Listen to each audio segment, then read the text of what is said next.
Hi guys, this is Smriti on behalf of CLAT Data, and now I'll be dealing with the vocabulary section in the English section of the CLAT paper. The vocabulary section of the CLAT paper, this is a tricky section, and this section needs a little bit of more preparation as compared to other subsections of the English section. The vocabulary section, it tests your command over the English language.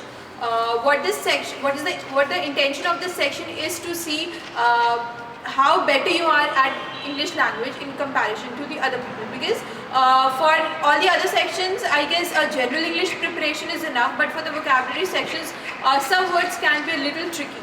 So in the long run, what is suggested is that you keep on reading newspapers, you keep on reading good books, and if there is any word you come across which you do not understand, then do not overlook that word. Try to look the dictionary meaning of that word, and then note down the meaning and try to keep it in your mind. With this practice, with time, you get to learn a lot of new words. If you are doing a crash preparation and you do not have that much of time, then what you can do, you can make a list of some of the typical words that you come across. List of the words is provided in our material also. You can make a list of those words, you can hang it in your room, you can look at it whenever you are free, and if you keep on looking at the same words again and again with their meaning, they get registered in your head. In the vocabulary section, they can ask you words that sound very typical, that are very typical.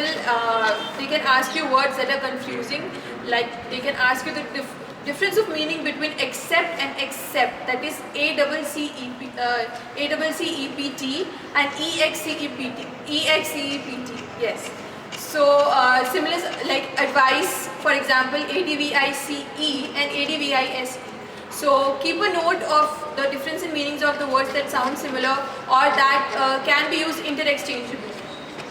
They can also ask you the meaning of some of the legal terms. Now these legal terms are not usually used in everyday language. They are used by law students and professionals in law, but they do not ask you the meaning of very complex legal terms. They ask you meaning of very general legal terms, most of which are derived from Latin language, so you do not need to worry about that. If you once read and try to get the meaning of these words, they get registered in your head. You can find a list of all these words in our material, and what I will say is that try making a habit of memorizing 2 or 3 words every day, 2 or 3 new words. Make a list of the typical words which you think you cannot register in your head, and keep on reading new words, and you never know, the word you're reading might just come in the exam. All the best.